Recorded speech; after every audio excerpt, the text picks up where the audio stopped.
What's poppin', y'all? It's your girl, your Judy, your boy, Gabe, aka Cutie, and we are back with an all-new episode of In the Mix, where you get your top 5 hottest hip-hop news here every week, only on MusicXclusives. Catch me on the ride, so folks trying to ride. See y'all in it for the view, for the view, for the view, for the view. Bitch, you drunk, think my shit won't pop. Yo, wait till I pop right out the coupe, out the coupe, out the coupe.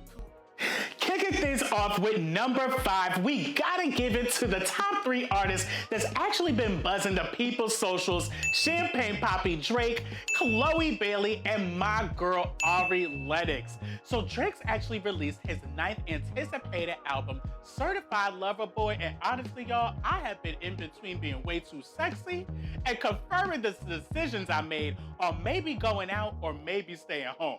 So social media's actually been buzzing, trying to figure out the low-key subliminals that were made in many songs, such as the major hit Love Off featuring Jay-Z. So Jay-Z actually spits rhymes such as, all that back and forth on the internet, we don't play tennis, that y'all gotta do something. Who Jay-Z got smoke with, y'all? Sounds like to me it may be his former business partner, Dame Dash, after the crazy remarks that he made about Jay being a fraud. And then Big was like, it was a whole thing. Can we all just get along? Dag. Now, some more new music that actually hit the charts this past week are my girls Chloe Bailey and Ari Lennox. So Chloe Bailey actually stepped away from her duo group, Chloe and Halle, and decided to do her own little solo thing with her new hit single, Have Mercy. And y'all, she has been doing nothing but serving looks, okay? The 24-year-old ATL native hits the streaming and video charts by being the #1 song on iTunes R&B and soul charts, okay? As for Ari Lennox, she released the new single titled Pressure, along with a dope music video throwing us back to the days of Diana Ross and the Supremes. Listen, good music is coming back, y'all. Please let us know. What's your favorite? Now, number 4 goes to the real pedophile himself, R. Kelly, whose sex trafficking trial continues and more information has been revealed. So last week on Thursday, during his court trial, yet another victim came forward to speak on her experience with R. Kelly.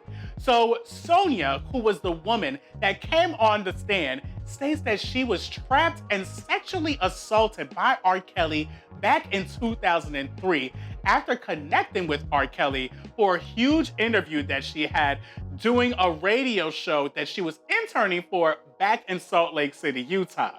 So Sonia states after the interview, she was actually invited to Chicago to his studio, and once she entered, she had to sign an NDA, show ID, give her phone away, asked if she had a condom on her, and then was directed to a windowless room where she was locked from the outside.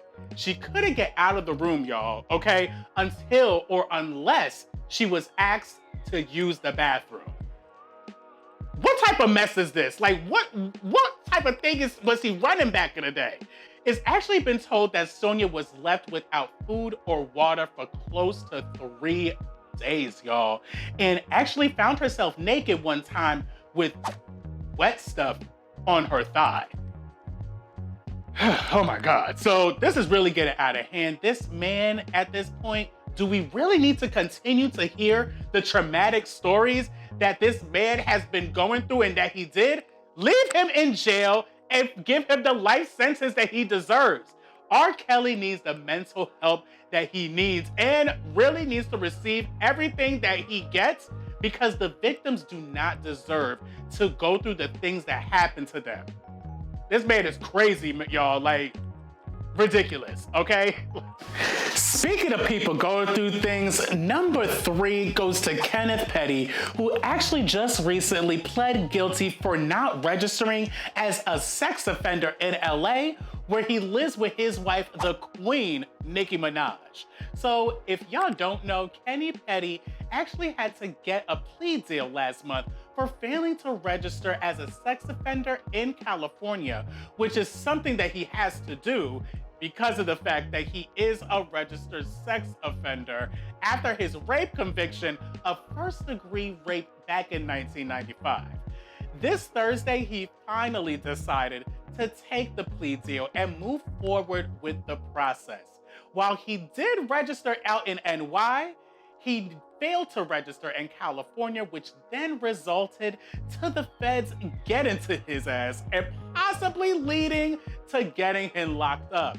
Now, we all know that probably isn't going to happen because I'm sure he's going to be registered once the judge actually comes to the case. However, if the judge decides to give him jail time, this man could actually spend 10 years behind bars only for not writing his name down on a registered paper.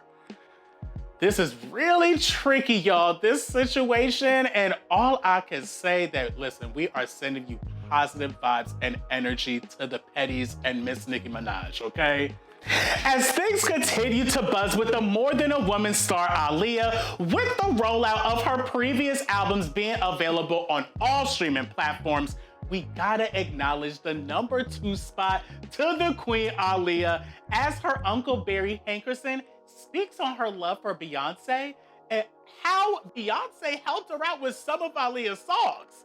So the streets have actually been talking and mixing, saying that Aaliyah was the Beyonce of our time and how she would be ahead of Beyonce if she was still here. So during an interview with hip-hop media legend Big Tigger, Aaliyah's Uncle Barry, and also the owner of her previous label Black Ground Records, speaks on Aaliyah and how she loved Beyonce and her music, and actually Beyonce helped Aaliyah out with a few of the hits that we actually are hearing right now. So who really wouldn't want to get insight from the Queen Bee? Like, honestly, imagine a collab with Beyonce and Aaliyah. Ooh, iconic. Now, Beyonce isn't done yet doing her thing out here, y'all, okay? We're gonna have to give the #1 spot to the Carters, Beyonce and Jay-Z, who's continuing to do their philanthropy work out here and will be joining forces with jewelry company Tiffany & Co. to create a $2 million scholarship to HBCUs. So the Sean Carter Foundation, Bay Good, and Tiffany & Co. have decided to join together and create a scholarship called About Love Scholarship. So y'all, this scholarship is actually going to be providing funding to creative fields at colleges like Lincoln University of PA, Norfolk University in Virginia, Bennett College in North Carolina, University of Arkansas Pine Bluff, and Central State University in Ohio, which are all private HBCUs. So, if y'all remember a few weeks back, the Carters were actually under a little bit of fire after the iconic photo shoot that they had with Tiffany & Company, showing Beyonce wearing a yellow diamond, posing in front of a never-before-seen painting by the legendary painter Jean-Michel Basquiat. So friends and family of Basquiat weren't too pleased that the painting was displayed in an ad rather than in a museum, and also because of the fact that Beyonce was wearing a diamond that could have been labeled as a blood diamond. So after receiving this information, Beyonce was concerned and worried because she was actually unaware and she was actually a little bit angry about everything going on. Listen, not everyone is educated on certain things, and I'm glad that the Carters are showing their gratitude to the community and helping out fellow creatives like myself to follow our dreams. Shoot. Can I get some money, Beyonce? Dag, like, I need to go back to college. All right, y'all, that's gonna be it this week of In the Mix. Make sure that you guys like, subscribe, and comment below with all of your thoughts and views with everything that we discussed. I'll see y'all next week, y'all. Catch me on the ride, so folks trying to ride. See y'all in